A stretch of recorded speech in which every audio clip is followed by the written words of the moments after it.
ചേട്ടാ നമസ്കാരം. നമസ്കാരം. ഞാൻ ഈ രാവിലെ അല്ലെങ്കിൽ ഉച്ചയ്ക്കൊക്കെ 4-3 നേരമൊക്കെ ഇവിടെ ഫുഡ് കൊടുക്കുക എന്ന് പറഞ്ഞാൽ ചെറിയ പരിപാടിയൊന്നുമല്ല. രാവിലെ എണീക്കണം, അതിനുവേണ്ടി ഒരുപാട് ഡെഡിക്കേഷൻ നിങ്ങൾ ഒരുപാട് സമർപ്പിക്കുന്നുണ്ട്. അതിനുവേണ്ടി ഇത് ഇങ്ങനെ ഇവിടെ ഹോസ്പിറ്റലിൽ അല്ലെങ്കിൽ നമ്മുടെ മെഡിക്കൽ കോളേജിൽ ഈ ഫുഡ് കൊടുക്കണം എന്നുള്ളൊരു മോട്ടീവ് അല്ലെങ്കിൽ തുടക്കം ഇങ്ങനെ കൊടുക്കണം എന്നുള്ള തോന്നൽ എങ്ങനെ ഉണ്ടായത്? ഞാൻ ജോലി ചെയ്യുന്ന സമയത്ത് ഇവിടെ ക്യാൻസർ വാർഡിൽ വന്ന് വിശേഷങ്ങളൊക്കെ രോഗികളോട് തിരക്കിയപ്പോഴാണ് ഒരു രോഗി എന്നോട് പറഞ്ഞ് എല്ലാവരും സാമ്പാർ അവിയലും പുളിശ്ശേരിയും കൂട്ടി ചോറ് തരുന്നുണ്ട്, ഒരു ശകലം മീൻകറി കൂട്ടി ചോറ് തരുമെന്ന് ചോദിച്ചപ്പോൾ എൻ്റെ മനസ്സ് വല്ലാതെ അങ്ങ് വേദനിച്ചു. ഞാൻ 2015 5 പൊതി ചോറുമായിട്ട് വന്ന് ക്യാൻസർ വാർഡിലെ ഒരു പേഷ്യൻറ്റിന് കൊടുത്ത്, ഒന്നല്ല 5 പൊതി 5 പേഷ്യൻസിനായിട്ടാണ് കൊടുത്ത്. പക്ഷെ ആ രോഗിയുടെ ഓർമ്മകൾ നിലനിർത്തിക്കൊണ്ട് ഇപ്പോഴും ഇത് 10ാമത്തെ വർഷത്തിലും ഈ അന്നദാനം നിലനിർത്തിക്കൊണ്ടു പോവാണ്. അന്നൊക്കെ ആഴ്ചയിൽ ഒരു ദിവസം, ഒരു ബുധനാഴ്ച ദിവസം മാത്രമായിരുന്നു. പക്ഷേ ഇപ്പോൾ അത് ആഴ്ചയിൽ ബുധനും വ്യാഴവും വെള്ളിയും ശനിയും 2 ആശുപത്രിയിലായി നടത്തി വരുന്നുണ്ട്. ഭയങ്കര ആഗ്രഹം എന്ന് പറയുന്നത് എല്ലാ ദിവസവും കൊടുക്കണമെന്നായിരുന്നു. പക്ഷെ അത് കോവിഡ് കാലത്ത് ചില സന്ദർഭങ്ങൾ നമുക്ക് ഒരുങ്ങി കിട്ടുകയും എല്ലാ ദിവസവും കൊടുക്കുകയൊക്കെ ചെയ്തു. പക്ഷേ സാമ്പത്തിക ബുദ്ധിമുട്ട് കണ്ടമാനം നേരിട്ടപ്പോൾ നമ്മളത് വീണ്ടും അത് 4 ദിവസമായിട്ട് ചുരുക്കി ഇട്ടിരിക്കുകയാണ്.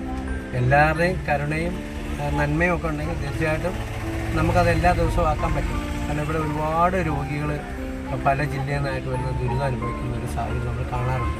അപ്പോൾ ഇപ്പോഴാണ് ക്യാൻസർ വാർഡിൽ കഴിഞ്ഞ ദിവസം തൊട്ട് ചോറ് അരച്ച് കൊടുക്കുന്ന ഒരു സംവിധാനം കൂടെ നമ്മൾ കൊണ്ടുവന്നിട്ടുണ്ട്. പലരുടെയും ബുദ്ധിമുട്ടുകളാണ്. 20 രൂപ മുടക്കി ഒന്ന് ചോറ് അരച്ച് മേടിക്കാനുള്ള സാഹചര്യം പോലും ഇല്ലെന്ന് മനസ്സിലാക്കിയപ്പോഴത്തേനാണ് അവിടുത്തെ സിസ്റ്ററുടെയും കൂടെ താല്പര്യം പറഞ്ഞപ്പോൾ നമ്മളതിനു വേണ്ടി മുൻകൈ എടുത്ത് ഇപ്പോൾ മുമ്പോട്ട് ഇറങ്ങിയിരിക്കുകയാണ്. ഇങ്ങനെയൊക്കെയാണ് ഞങ്ങളുടെ പ്രവർത്തനങ്ങൾ മുമ്പോട്ട് പോയിക്കൊണ്ടിരിക്കുന്നത്. പക്ഷേ ഭയങ്കര ബുദ്ധിമുട്ടാണ് കേട്ടോ. ഒരാഴ്ച എന്ന് പറഞ്ഞാൽ തിങ്കളാഴ്ച തുടങ്ങുമ്പോൾ നമുക്ക് മാനസികമായിട്ട് ടെൻഷൻ തുടങ്ങും. ബുധനാഴ്ച എന്നൊരു ദിവസം ഉണ്ടെങ്കിൽ ചോറ് കൊടുക്കണം. ചോറ് കൊടുക്കാന്ന് പറഞ്ഞാൽ ചെറിയ പരിപാടിയല്ല, ഞങ്ങൾക്ക് ഊഹിക്കാം. ഒരു 100-500 പേർക്കെടുത്ത് ഭക്ഷണം കൊടുക്കാമെന്ന് പറഞ്ഞു കഴിഞ്ഞാൽ അത് 2 പേര് എഫേർട്ട് എടുത്ത് ചെയ്യാൻ ഞാനും എൻ്റെ ഭാര്യ, എനിക്ക് സപ്പോർട്ട് ചെയ്യുന്ന എൻ്റെ ഭാര്യയാണ്, കട്ട സപ്പോർട്ടാണ്. അപ്പോൾ അതുകൊണ്ടൊക്കെയാണ് ഈ ഒരു പ്രവർത്തനം ഭംഗിയായിട്ട് നടന്നു പോയിക്കൊണ്ടിരിക്കുന്നത്. Okay, thank you. അപ്പോൾ പിന്നെ ചേട്ടാ എൻ്റെ വേറൊരു സംശയം എന്ന് വെച്ചിട്ടുണ്ടെങ്കിൽ ഇത്രയും ആൾക്കാർക്ക് ഫുഡ് കൊടുക്കണമെങ്കിൽ ഇപ്പോൾ ഒരു കേറ്ററിങ്ങിലാണെങ്കിൽ പോലും നല്ല തുകയാവും. അപ്പോൾ ഈ ഫണ്ടൊക്കെ എങ്ങനെ കണ്ടെത്തുന്നത്? ഫണ്ട് നമ്മൾ സോഷ്യൽ മീഡിയയുടെ ഒരു ഹെൽപ്പാണ് കൂടുതലും. എപ്പോഴും ഫേസ്ബുക്കിലൂടെ പോസ്റ്റുകൾ ചെയ്യുകയും പിന്നെ എന്നെ അറിയുന്ന ഒരുപാട് നിരവധി ആളുകളുണ്ട്. കാരണം ഇത് ഇന്നൊന്നല്ലല്ലോ, കുറെ നാളുകളല്ലേ തുടങ്ങിയിട്ട്. ഓക്കെ, അതിൻ്റെ ഒരു 10 വർഷത്തിൻ്റെതായ ഒരു പരിചയം ഉണ്ടല്ലോ എല്ലാവർക്കും, മഹത്വമുണ്ട്. പിന്നെ നമുക്ക് ഒരു ട്രസ്റ്റ് ആക്ട് അനുസരിച്ച് ഇൻകം ടാക്സിൻ്റെ അംഗീകാരങ്ങളുണ്ട്, ടാക്സ് ഇളവുകളൊക്കെ കിട്ടുന്നുണ്ട്. അങ്ങനെ കുറേ ആളുകൾ ടാക്സിൻ്റെ ഇളവുകൾക്ക് വേണ്ടി ട്രസ്റ്റിന് ഫണ്ട് തരാറുണ്ട്. അങ്ങനെയൊക്കെയാണ് ഈ പദ്ധതി നടപ്പിലാക്കിക്കൊണ്ടിരിക്കുന്നത്. പിന്നെ വിനുവേട്ട കഴിഞ്ഞോളം പറഞ്ഞില്ലേ, എനിക്ക് എന്നാ പറഞ്ഞത്, ഇതൊന്നും പോരാ, 3 ദിവസമാണ് കൊടുക്കുന്നത്, ഇനിയും മുന്നോട്ട് എല്ലാ ദിവസവും കൊടുക്കണമെന്നൊക്കെയാണ് ലക്ഷ്യമല്ലേ? അതിനെക്കുറിച്ച് ഒന്ന് പറയാമോ? തീർച്ചയായിട്ടും. നമ്മൾ ആഴ്ചയിൽ ഒരു ബുധനാഴ്ച ദിവസം മാത്രമായിരുന്നു കൊടുത്തുകൊണ്ടിരുന്നത്. പക്ഷെ അത് കോവിഡ് കാലത്ത് ദൈവാനുഗ്രഹം പോലെ നമുക്കത് എല്ലാ ദിവസവും കൊടുക്കാനും അതുപോലെ തന്നെ അത് 3 ആശുപത്രി കൊടുക്കാനുമുള്ള അവസരം നമുക്ക് ലഭിച്ചിരുന്നു. പക്ഷേ കോവിഡ് കഴിഞ്ഞതിന് ശേഷം സാമ്പത്തികമാന്യം കണ്ടമാനം വന്നപ്പോൾ അത് നമ്മൾ 4 ദിവസമായിട്ട് ചുരുക്കി. ഇപ്പം ബുധനും വ്യാഴം വെള്ളി ശനി ദിവസങ്ങളിലായിട്ട് മെഡിക്കൽ കോളേജിലും വ്യാഴം വെള്ളി ശനി ദിവസങ്ങളിലായി കുട്ടികളുടെ ആശുപത്രിയിലായിട്ടാണ് നമ്മൾ ഭക്ഷണ വിതരണം ഒരുക്കിയിരിക്കുന്നത്. പക്ഷേ അത് ഓരോ ദിവസവും ഭക്ഷണം കൊടുക്കുമ്പോൾ ഓരോ രോഗികളും അല്ല അവരുടെ കൂട്ടിരിപ്പാരും ചോദിക്കാറുണ്ട്, ഞങ്ങൾക്ക് എല്ലാ ദിവസവും കൊണ്ട് തരാൻ എന്തെങ്കിലും സംവിധാനം ഉണ്ടെന്ന്.